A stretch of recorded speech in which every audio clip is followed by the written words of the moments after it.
Hi, Gail here. Welcome to Radio Kidnappers, Voice of Hawke's Bay. I am a wellness coach, I am a life coach, I am a psychic, I am a medium, I am a pretty much everything person as far as psychic and spiritual things come to. I actually felt I'd talk a little bit about what I do. Maybe a little bit of what it is and what it means to you and how it could actually help you. So my aim is, as you already know, is to just help you. And life can be pretty tough. So if you're going through any kind of difficult situation, there is especially one that you can't resolve or one that you can't figure out. Maybe you've had difficult situation after difficult situation after difficult situation and you just can't see an end to it. That is something that I can help you look at. I can help see things that may be solutions and answers that haven't been seen already. I can give you a different way of looking at it that can help you actually feel more empowered than the victim. So those are the ways that I use my psychic intuitive gifts, more in practical ways with practical situations. Everything is explainable. It's every relationship dynamic that you have, it is explainable. It can be seen in a different way. I have an ability to look at the other person in the relationship. I can see their thoughts, feelings, perception of the situation from their point of view. It just helps clarify things a little bit. It helps you to perhaps manage it a little bit better. It may help take that whole personal, what is wrong with me, away from it. So there's a lot of huge dynamics that go on with that, but that's kind of in brief. I have abilities around the fact of the psychic. I looked up the definition of the word, okay? So the definition of the word is that a psychic is a person who is sensitive to energies beyond their physical senses. And we've talked about this before, you know, we have eyes that we see with. So you have eyes that you see with, but you also have eyes that you see things that, maybe not visually, but you perceive things that may not be in line with what you are seeing in a physical sense. So an example of that would be someone saying to you about their life and about what they've achieved, and something with you is seeing some kind of incongruence perhaps with their body language, with their energy, that says to you that maybe they're not quite saying it truthfully, or there's something a bit off about that. So that's your psychic sense. As far as psychic senses go, I have described before that you have eyes to see, so you have other eyes that perceive and see in a different way. You have ears that hear, but you have ears that can pick up sounds, noises that are not caused by any physical making of it. And sometimes you can pick up music, sometimes you can pick up just a voice, and that can be a bit freaky and a bit scary at times, but it's generally explainable, and there's always a reason for it, and it's generally a kindness, getting your attention in a kind of way, especially if you're needing direction, if you've asked for direction. That's how sometimes that can come to you. Thoughts are an amazing thing too, because you can get thoughts that pop in from like absolutely nowhere. That's a psychic kind of sense as well, because you're not thinking along a linear mental kind of way of thinking. It just kind of like some idea pops in. We call them epiphanies, ideas, inspirations. And where do those come from? Those are part of your psychic reception, mechanisms. Then you've got things like, some people are really good with, and I've talked about this before, are very good with picking up smells that aren't there. Now, often that can be deceased loved ones that are coming in around with a particular smell that related to them when they were alive that you would recognise, because they want you to know they're there. They want you to recognise that they are there for you. So it could be smells, it could be, especially when it comes to people who have passed over, and we've talked about this before, but we're going to, I'll just touch on it. Because when people are in spirit, they have this great need. They want to talk to you. They want you to know that they are better than they were. They want you to know that they can see and help you in different ways. And they just do not want to be forgotten. And it's always around Christmas, but guess what? That's forever now. We are in a whole new world, and the ability for people in spirit to contact us and us to contact them, which is a personal physical choice, is stronger now than it's ever been in the whole of your life. Sorry about my arms. I wrote a few things down, as I often try and do these days. I also just wanted to mention that, if you're feeling stuck in your life, if you're feeling and you're in a place where things changed so much last year that you no longer know what you are here for and what you want to do, I can help you with that. I can help you find your original purpose. And by finding your original purpose, that helps you decide how you can make that work for you now, especially if you are going or feeling like there's nothing else, like you've done it all. There's always more, and I can help. Sort of the abilities that I use are my psychic abilities, okay? I have a clairvoyant ability that for me shows itself in a couple of different ways. So firstly, I can perceive things. So the way of seeing can be more of a sense, feeling, perception side of things. But I see actual movies, photos, that are more substantial, and those actually for me are hard to convey the full meaning of them.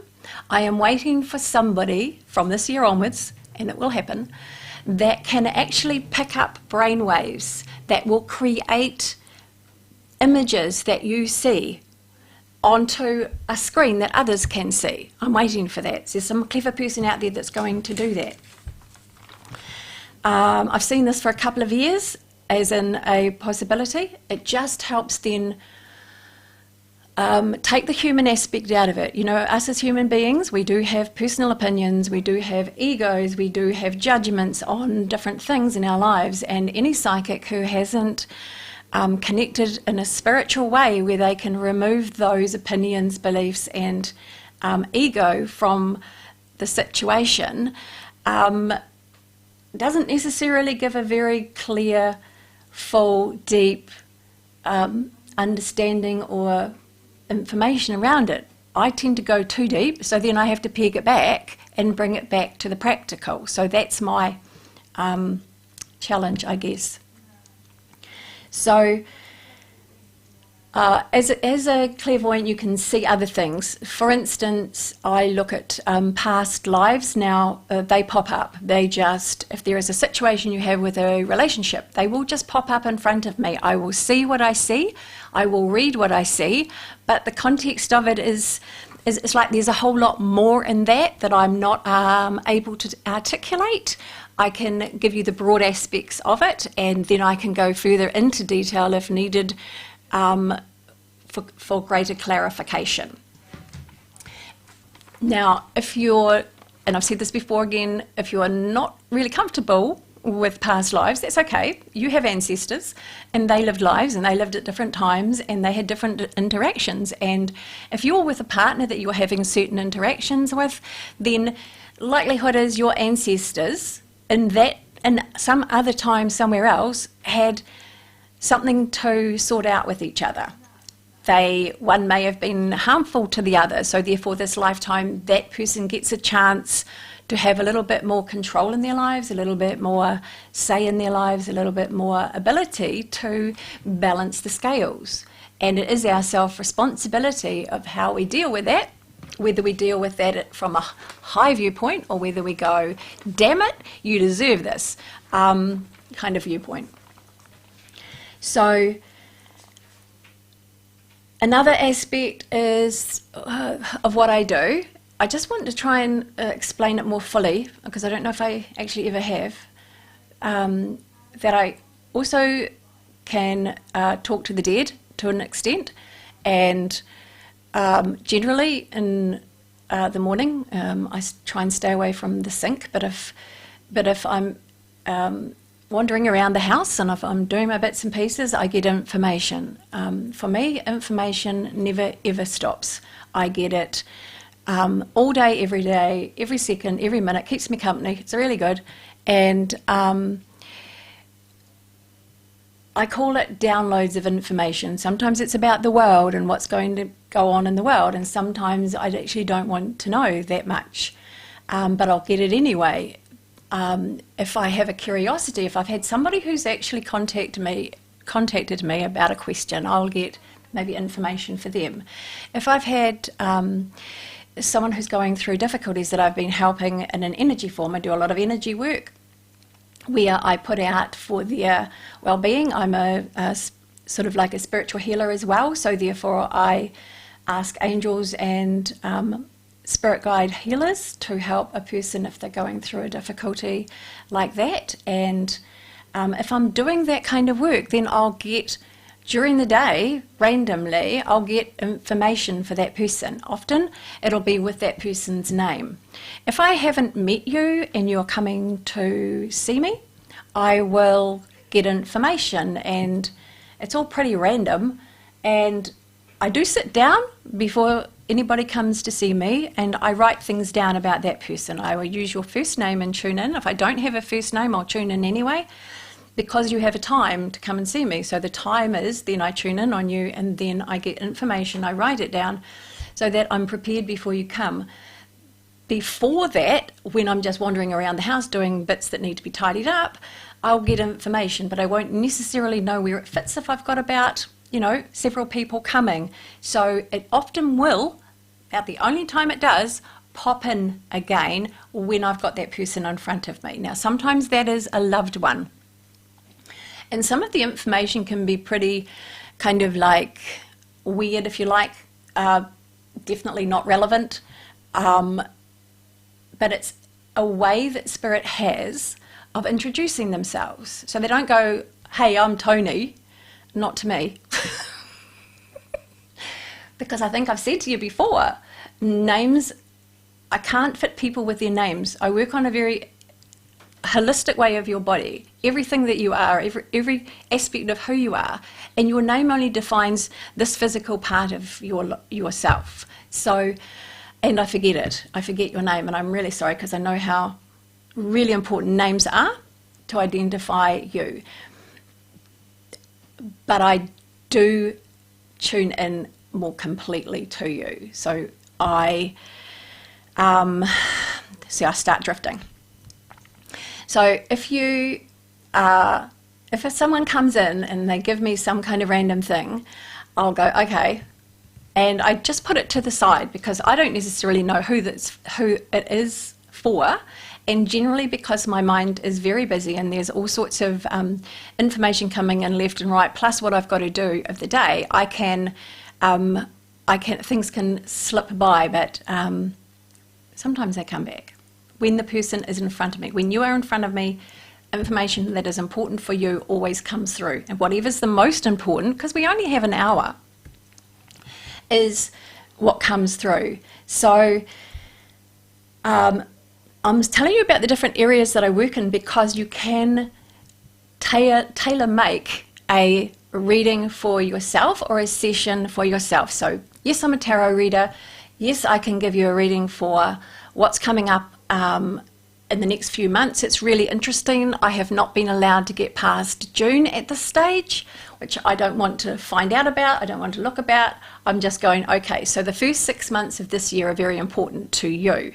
And then what happens in your life will follow through from there. We all know that January is the year that you focus on you. And this is part of the reason why I'm letting you know a bit more about what I do that may be useful to you, that may actually help you in whatever you're going through at the moment. If you can think about it or see what that might be. I also am a natural channel. I channel information. I get a lot, and I articulate that in the best way possible through to you. It depends where you are in your life and what you're looking for. If you are someone who actually kind of knows enough about yourself, knows about what you're here for, what the meaning is, or even, I don't know, if you're searching for more than that, if you have this inherent knowledge that there is more to you. I am a spiritual counselor as well, and I can give you a purely spiritual reading on your whole being, think about your soul, your spirit, your higher purpose, your higher abilities to help and enlighten and inspire and heal. Healing is about making somebody feel better, whether it's physically, emotionally, mentally, or soul level. Our soul, and I've said this before, but I'm just going to remind you, our soul carries the memories of previous incarnations. Now, whether that's your ancestors and you're carrying all the bruises and bumps and knocks that they've and dysfunction that they've had in their lives, that is carried within your soul. And every generation promises to improve on, the last generation, and we know that because we all want to be better have a better life than our parents. We want to do things in a better way. So it's inherent in us to do that, and it's inherent in you. So spiritual counseling heals pretty much everything, pretty much anything. If you have the need of that, if you are ready for that, that is also part of what I do. And going back to the channeling side of it, I just want to mention that the way that I channel is that I just get data, I get information, I get things to say to you that aren't coming from me. They are not airy-fairy, they're very practical. They're very problem associated as far as, what you need to do, what you can do, what it's all about. All of those things are to make sense. I do all of these modalities that help you make sense of you, make sense of why your life is the way it is, make sense of the individual experiences that you have had in your life that can then free you from the heartache, from the emotional burden that you carry, so that you can be free to fly, to be you. Now, channeling can be done in other ways. I know a couple of different people who channel music. And if we look back in the day even and listen to some of the old bands, even if it was the Beatles, I'm trying to think of some of the others. Sometimes their music, 20 seconds, it was done, it was written. How? Where did it come from? That music was, and they themselves, yes, they perhaps in the old days used drugs, but it helped them connect with some sort of greater source of information, music, energy, and they just allowed it to come through them. So we can all channel information, and we all do it different times. The way you do that is that you get your mind to sit over there for a while, because your mind will go blah, blah, blah, blah, blah, blah, blah, blah, blah, blah, blah. And your mind just goes round and round and round and round and round in the same kind of circles because it can't find a solution. So we know that's not channeling. We know that that is just babble. To channel is simply to sit quiet and just let whatever words come through. Sit, knees crossed, piece of paper, and just start writing without thinking about anything. Just start writing without thinking about anything. Like, seriously, give it a go, okay? And if you want to contact me for any kind of session, my phone number is 027 4166 545. You can contact me through Radio Kidnappers, through Ken or Jill, and I still encourage you that if you feel you have something you would like to share, please share it. Now, Cheryl, our guest from today, was a little shy to do that, okay? And hopefully next session I will have be able to play some of her music to you, just to let you know how channeling can work, because it's pretty astounding. And on that note, namaste. Take care of yourself, okay? Bye.